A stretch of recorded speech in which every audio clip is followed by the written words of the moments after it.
Hello बच्चों, मैं आपकी उर्मिला टीचर। आज हम सभी इक्को पढ़ेंगे। कल हमने अर्थशास्त्र में लेसन पहला पढ़ा था, उसमें हमने आकृतियाँ पढ़ी थी। उसी को आगे बढ़ाते हुए आज हम वृत्तांश आकृति के बारे में जानकारी प्राप्त करेंगे। वृत्तांश आकृति, वृत्तांश मतलब वृत्त का हिस्सा, अंश यानी हिस्सा। वृत्तांश अर्थात वृत्त का अंश यानी हिस्सा, भाग या टुकड़ा, कुछ भी हम इसे कह सकते हैं। एक वृत्त की एक समविष्ट मान लिया जाए और जानकारी को वृत्त में भाग करके दर्शाया जाए तो वृत्तांश आकृति बनती है। यानी वृत्तांश आकृति कैसे बनती है? वृत्त के अंदर ही हमको अलग अलग आकृतियाँ बनानी होती है। जिस जानकारी के लिए विभाजित स्तंभ आकृति द्वारा बनाई जाती थी, उसी प्रकार की जानकारी के लिए वृत्तांश आकृति भी बनाई जाती है। वृत्त का क्षेत्रफल 360 डिग्री होने से चल का कुल मूल्य 360 डिग्री द्वारा ही दर्शाया जाता है। वृत्त कितना होता है, यानी राउंड क्षेत्र कितना होता है हमारा? 360 डिग्री का होता है। और जानकारी के अनुपात के आधार पर वृत्तांश बनाकर संबंधित मूल्यों को उसमें दर्शाया जाता है। यानी 360 का एक राउंड सर्कल बनेगा, उसके अंदर ही हमको संपूर्ण आकृतियों को दर्शाना है। इस प्रकार कह सकते हैं कि कुल जानकारी के उप विभागों को वृत्त के अंश के अनुपात में दर्शाया जाता है, तब इस प्रकार की आकृति को वृत्तांश आकृति कहते हैं। यानी उसके अंतर्गत जो आकृति बनती है, किसके अंतर्गत? वृत्त के अंतर्गत, वृत्तांश के अंतर्गत, ये राउंड शेप वाले इसके अंदर। वृत्तांश ज्ञात करने की रीति, यानी हम इसको किस प्रकार से ज्ञात करते हैं? वृत्तांश कैसे ज्ञात करेंगे? संबंधित मूल्य यानी जो दिया गया मूल्य है उसको डिवाइड करेंगे कुल मूल्य में से, मल्टीप्लाई 360 डिग्री। अलग अलग वस्तुओं में एक विद्यार्थियों के द्वारा उपयोग किए गए जेब खर्च का प्रतिशत कैसे निकालेंगे? यानी अलग अलग वस्तुओं को खरीदा है, कौन खरीद रहा है? एक विद्यार्थी खरीद रहा है अपने काम में लेने के लिए, और कहाँ से? अपने जेब खर्च का प्रतिशत निकालकर। प्रतिशत हमेशा 100 होता है।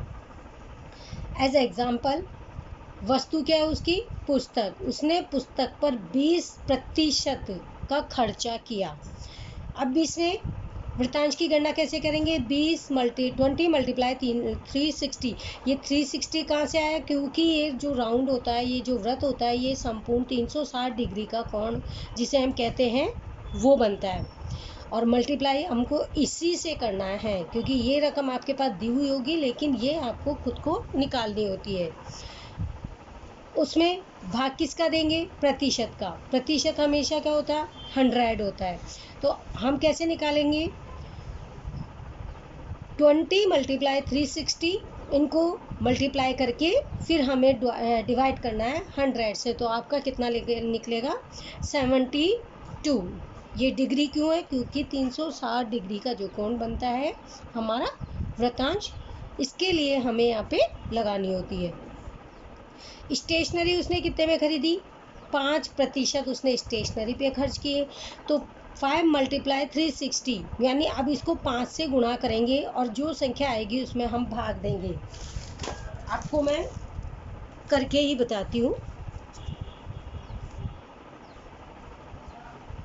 360 मल्टीप्लाई 5, 0, 0, 15 एंड 51। अब इसमें डिवाइड कर दो आप इसमें 100 का, तो क्या आएगा आपका?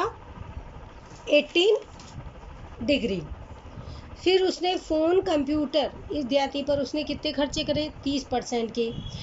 तो 30 मल्टीप्लाई 360, इसको इससे मल्टीप्लाई किया और उसमें भाग दिया 100 का। सब में 100 का इसलिए देना है क्योंकि हमें इसका प्रतिशत निकालना है। ये प्रतिशत में खर्च कर रहा है, प्रतिशत का मतलब ही 100 होता है।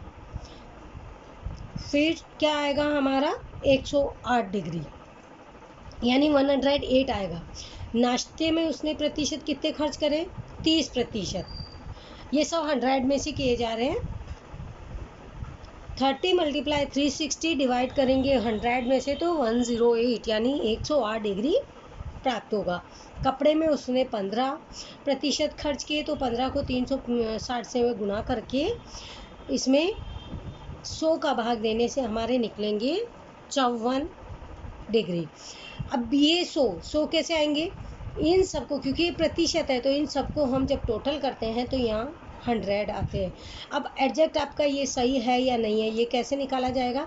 आपको ये साइड में जो ये आपकी संख्या है, ये इसको अगर आप टोटल करोगे 360 डिग्री आ रहा है, 360 आ रहा है, इसका मतलब आपने ये सही किया है, यानी आप उसी वक्त आप अपने आंसर को चेक कर सकते हो। अब इसे हम कैसे बनाएंगे? जैसे आपने आज तक डिग्रियों के कोण बनाए हैं, ये भी उसी तरीके से बनेगा। और एक आसान तरीका और मैं आपको बता देती हूँ।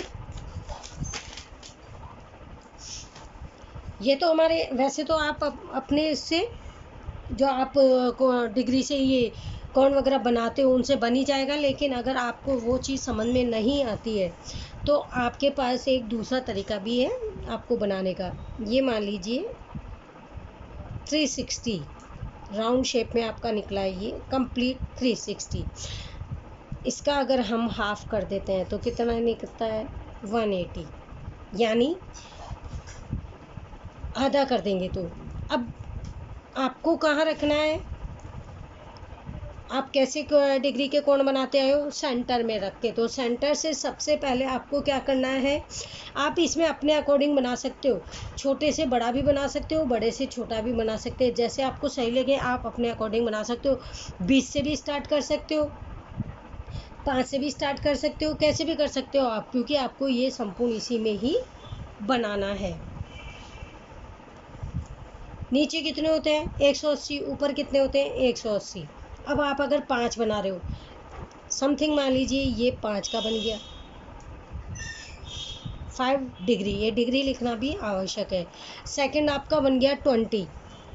आप आइडिया से कैसे बनाओगे? जैसे 5 का बनाया, अब इसका 3 गुना, यानी 5 हो गया, 5 का 10, 10 का 20, यानी इस तरीके से अगर आप ऐसे बनाओगे तो आपका ये बनेगा 20 डिग्री।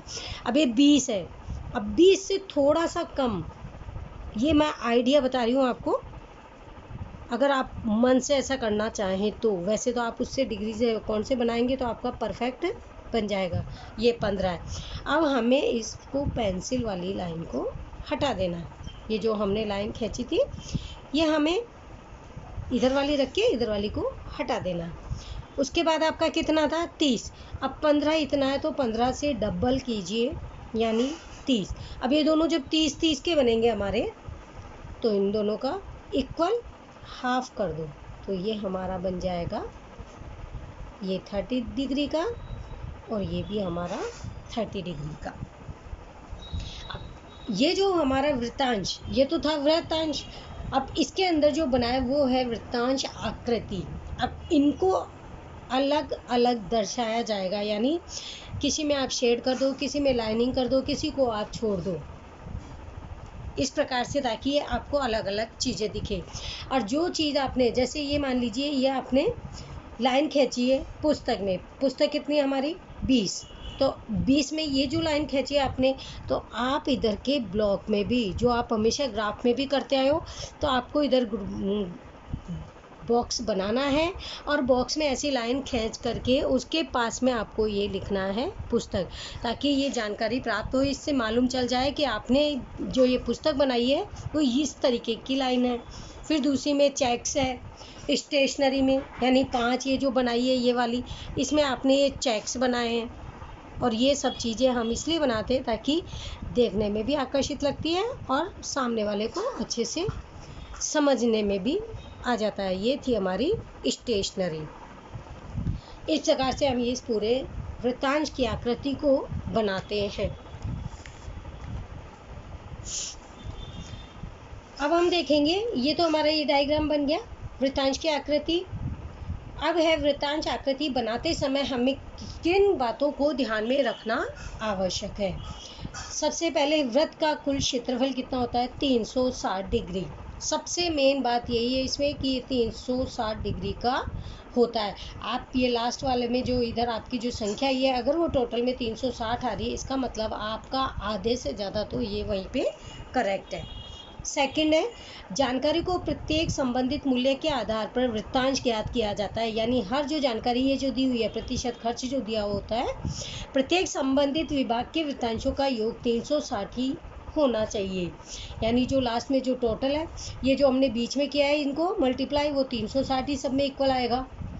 यदि किसी दी समयावधि या दो प्रदेशों के बीच तुलना करने के लिए दो वृत्तांश आकृति पास पास में बनाई जाए तो कुल मूल्य के आधार पर ही वे वृत्त बनाए जाते हैं।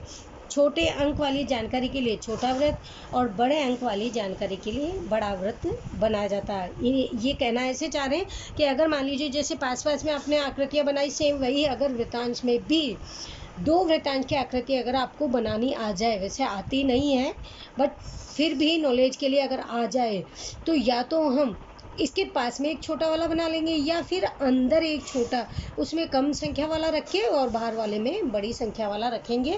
वैसे डोंट माइंड, आपको ये टेंशन नहीं करनी है क्योंकि आपके आएगा ही नहीं, सिर्फ आपके आएगा तो इस तरीके के ही क्वेश्चन आते हैं। ये एक समझाने के लिए बताया। अभी हमने वृत्तांश की आकृति पढ़ी, अब हम पढ़ेंगे आलेख के प्रकार। यानी आलेख के कितने प्रकार होते हैं। अभी तक तो आकृतियों के प्रकार पढ़े थे। अर्थशास्त्र में आलेखों का भी अलग अलग प्रकार से उपयोग होता है। सांख्यिकी के अनुसार आलेख निम्न प्रकार से होते हैं। पहला है सामयिक श्रेणी के रुझान दशा। रुझान यानी जो भी आपको समय वगैरह दिया हुआ था वो ग्राफ की सहायता से जो समझाया जाता है। सतत आवृत्ति वितरण यानी लगातार जो आवृत्तियाँ बनती हैं वितरण रखने वाली जानकारी के लिए आलेख, यानी जो अलग अलग जानकारी दिखाई जाती है उसके लिए आलेख बनाया जाता है। स्तंभालेख यानी जो स्तंभ यानी खड़ा हुआ जो होता है खंबे के जैसा, वो लेख। आवृत्ति बहुकोण यानी कोण के अनुसार भी बनाई जाती है। आवृत्ति वक्र, वक्र यानी गोल के हिसाब से भी। संचय आवृत्ति बहुकोण यानी बड़ा वाला कोण भी बनाया जाता है। लघु गुणक आधारित यानी छोटा वाला के जरिए भी आपको समझाया जाता है, लेकिन इसमें आपका कोई भी अलग से कोई डायग्राम इसमें नहीं आएगा। सामयिक श्रेणी के रुझान दर्शाने वाले आलेख व्यापार अथवा आर्थिक प्रवृत्ति के चक्र में अल्पकालीन या दीर्घकालीन, कम समय के लिए, लंबे समय में, नियमित अथवा अनियमित, जो समय फिक्स होता है या फिर परिवर्तन होता रहता है, बदलता रहता है, देखने को मिलते हैं। सांख्यिकी के साधनों के द्वारा ऐसे तत्वों के रुझान ज्ञात किए जाते हैं और समय के आधार पर जब ऐसे रुझानों का आलेख बनाया जाता है तो उसे सामयिक श्रेणी आलेख के रूप में जाना जाता है। किसको? जिसमें समय के आधार पर रुझानों को का आलेख बनाया जाता है। यानी समय जब परिवर्तित होता है, अल्प समय या दीर्घ समय, उसमें जो बदलाव होता है उस रुझानों का आलेख यानी उस समय को दर्शाता हुआ कि कब कौन सा समय में क्या बदलाव हुआ है। आलेख के अन्य प्रकार अपने अभ्यासक्रम में न होने के कारण उन्हें हम इस प्रकरण में नहीं दर्शाया गया। यानी आपके कोर्स में इतना ही है जितना आपको इसमें दिया गया है, वो एक्स्ट्रा है तो आपको नहीं पढ़ना है क्योंकि है ही नहीं हमारे कोर्स में। अर्थशास्त्र के अध्ययन में टेक्नोलॉजी का उपयोग। टेक्नोलॉजी के बिना तो हम कोई काम कर ही नहीं सकते, इसलिए अर्थव्यवस्था के अध्ययन अगर हम कोई जानकारी प्राप्त करेंगे तो सबसे पहले उसमें टेक्नोलॉजी का उपयोग ही काम में आता है। आधुनिक युग यह टेक्नोलॉजी का युग ही है। आज का युग कौन सा है? टेक्नोलॉजी, जो भी नई नई चल रही है। हम अपने दैनिक जीवन में अधिक से अधिक टेक्नोलॉजी का उपयोग करने लगे। एक दूसरे के साथ संपर्क में रहने, सिनेमा, चलचित्र की टिकट बुक करवाने, गीत सुनने, ड्राइविंग करते समय रास्ता ज्ञात करने, वस्तुएं खरीदने, बिलों का भुगतान करने इत्यादि के लिए टेक्नोलॉजी का उपयोग करते हैं। आज हम इन सब की जानकारी कैसे करते हैं? बैठे बैठे घर में गाड़ी में बैठे हैं, हमें अगर रास्ता नहीं मालूम तो हमें उस मैप को सर्च करके हम जानकारी प्राप्त कर लेते हैं। घर बैठे टिकट वगैरह बुक करवा लेते हैं, गाने वगैरह जो आपको मनपसंद है वो हम सुन लेते हैं। ये सब चीज़ किससे अवेलेबल हो रही है, किससे प्राप्त हो रही है? आपको नई नई टेक्नोलॉजी के कारण। ठीक इसी प्रकार से टेक्नोलॉजी का उपयोग शिक्षा में भी करते हैं। ये भी अब एज ए एग्जाम्पल, ये शिक्षा में जो नया हो रहा है ये वीडियो के जरिए, ये भी एक नई टेक्नोलॉजी ही है। आज से पहले कभी हमने इस तरीके से पढ़ाई करी है? हमने फेस टू फेस बैठ के पढ़ाई की है, लेकिन ये न्यू टेक्नोलॉजी के कारण हम लोग भी आज वीडियो के माध्यम से पढ़ाई कर रहे हैं। अर्थशास्त्र जीवन जीने की कला और विज्ञान से संबंधित शास्त्र है और मानव का जीवन प्रत्येक समय बदलता रहता है। इसीलिए सामान्य प्रजा विशेषज्ञों को अपने लिए हमेशा नए नए परिवर्तनों की जानकारी रखनी पड़ती है और उसके लिए मानव को टेक्नोलॉजी खूब मदद रूप साबित होता है। ये कहना चाह रहे हैं कि नई नई टेक्नोलॉजी के कारण लोगों को ये जानकारी भी होनी चाहिए कि वो हमें किस प्रकार से काम में लेनी है ताकि लोगों की मदद हो सके। अब आप घर बैठे आपकी पढ़ाई में अगर नुकसान हो रहा है तो स्कूल की तरफ से आपके लिए ये वीडियो कॉलिंग जारी किया गया ताकि आप अपनी पढ़ाई का अधिक से अधिक फ़ायदा उठा सके, आपका साल बर्बाद नहीं हो। अर्थशास्त्र के अध्ययन में सामान्य रूप से उपयोग में आने वाली टेक्नोलॉजी की जानकारी निम्न प्रकार से दी गई है। Computer technology. अर्थशास्त्र के विद्यार्थी कंप्यूटर से अनजान नहीं है। कंप्यूटर आजकल सभी जानते हैं वैसे भी, क्योंकि छोटी छोटी क्लास से आजकल हमारे कंप्यूटर कोर्स स्टार्ट हो जाता है एक सब्जेक्ट वाइज। हम विद्यालय में भी कंप्यूटर का उपयोग कभी कभी करते हैं। इसके अतिरिक्त बहुत से विद्यार्थियों के घरों में भी कंप्यूटर, आप लोगों के भी घरों में होगा। अब तो आपके मोबाइल फ़ोन पर भी कंप्यूटर का काम करते हुए प्रतीत होते हैं। अब ये जो वीडियो है, ये वीडियो हम रिकॉर्ड भी मोबाइल के ज़रिए कर रहे हैं और ये आपके पास जाएगी तो भी वीडियो के माध्यम से ही जाएगी। ये भी एक नई टेक्नोलॉजी के जरिए ही होता है।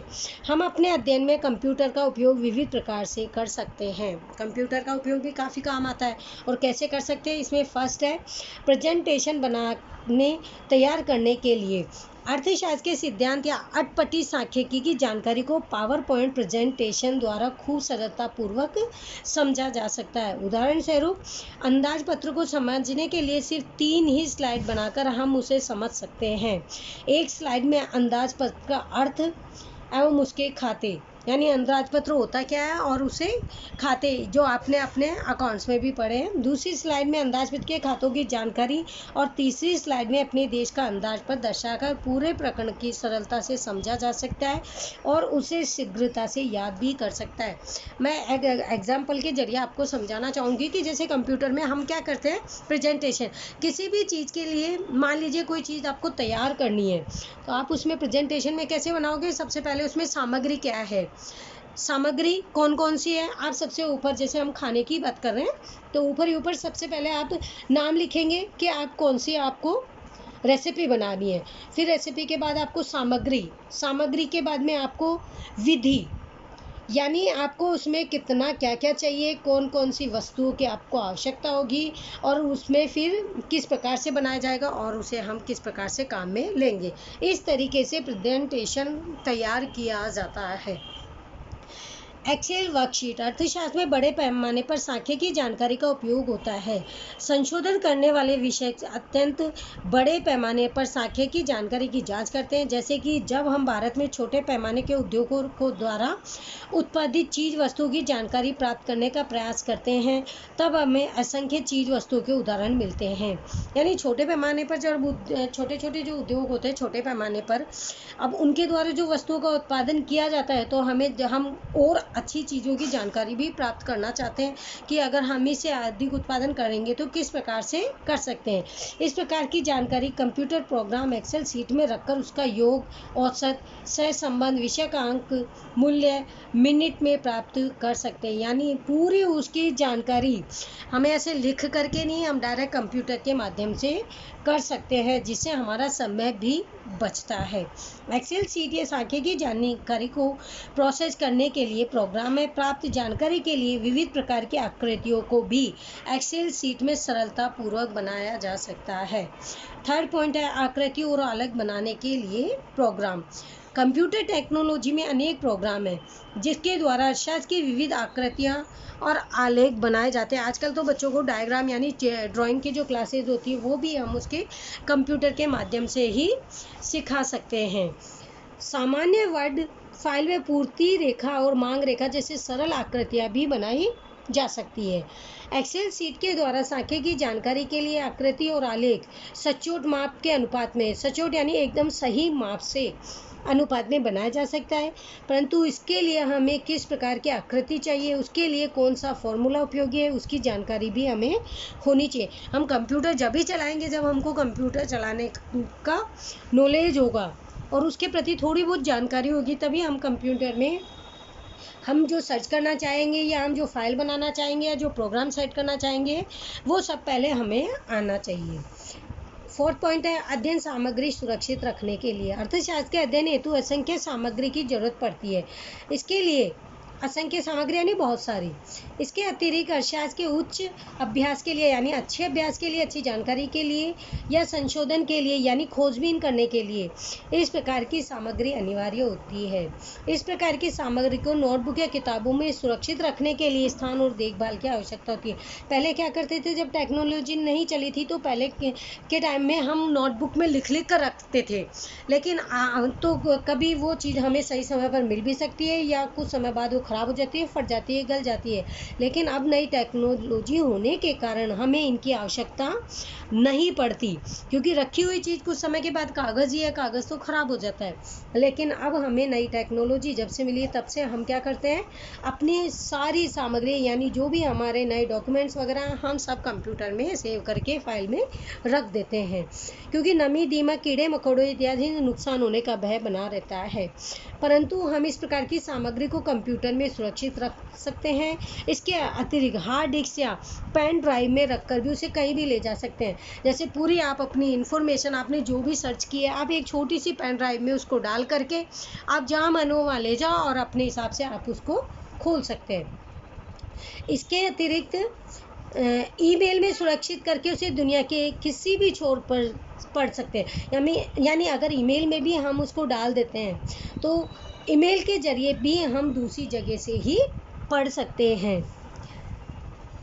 इस प्रकार हम अपने अध्ययन की सामग्री को आजीवन सुरक्षित रख सकते हैं, यानी ये ऐसी चीज़ है जिसमें हम कभी भी ये हमारी ख़राब नहीं हो सकती। आज के समय में drop box, Google drive, digital locker इत्यादि व्यवस्था की गई है। ये सब एक ऐसी सुविधा है जो ये एक तरीके की फाइलें होती हैं जिन्हें हम सुरक्षित रख सकते हैं। अन्य साधन, लास्ट पॉइंट 5वां है हमारा, सांख्यिकी अग्रिम प्रोग्राम जैसे कि SPSS, SHAZAM, eViews, SAS इत्यादि असंख्य जानकारी के लिए सांख्यिकी की गणना करते हैं, परंतु ऐसे प्रोग्राम बाजार में खूब ऊंची कीमत पर मिलते हैं। इस प्रकार के साधन संशोधन करने वाली संस्थाएं खरीद कर उपयोग में ले सकती है। अब ये समय में ऐसा ही नहीं मिल जाता, हमें इसको खरीदना पड़ता है, परंतु कुछ सॉफ्टवेयर बिना मूल्य इंटरनेट पर से भी प्राप्त किए जा सकते, जैसे कि GRETL, ग्रीटल, PSPR इत्यादि। आज के युग में कंप्यूटर के अधिकांश कार्य टैबलेट या मोबाइल फ़ोन के द्वारा भी प्राप्त किया जा सकता है। ये GRETL ये एक तरीके का डाटा पैकेज होता है, यानी आप अगर पैसे से खरीद लेते हो पैकेज तो फिर आप उसको काम में ले सकते हो। अभी हमने पढ़ा कि वृत्तांश आकृति क्या होती है और फिर आलेख के प्रकार पढ़े हमने। अब हम आज का लेक्चर यहीं तक रखते हैं, आगे का नेक्स्ट लेक्चर हम लोग इसके बाद कंटिन्यू रखेंगे। कल आप अभी तक ये जो भी आपको है इसके सबको पढ़ने की आवश्यकता है, तो एक बार आप सभी लोग इसका पढ़ लेना, अधिक से अधिक फ़ायदा उठाने की कोशिश करते रहना। Okay, thank you everyone, bye बच्चों।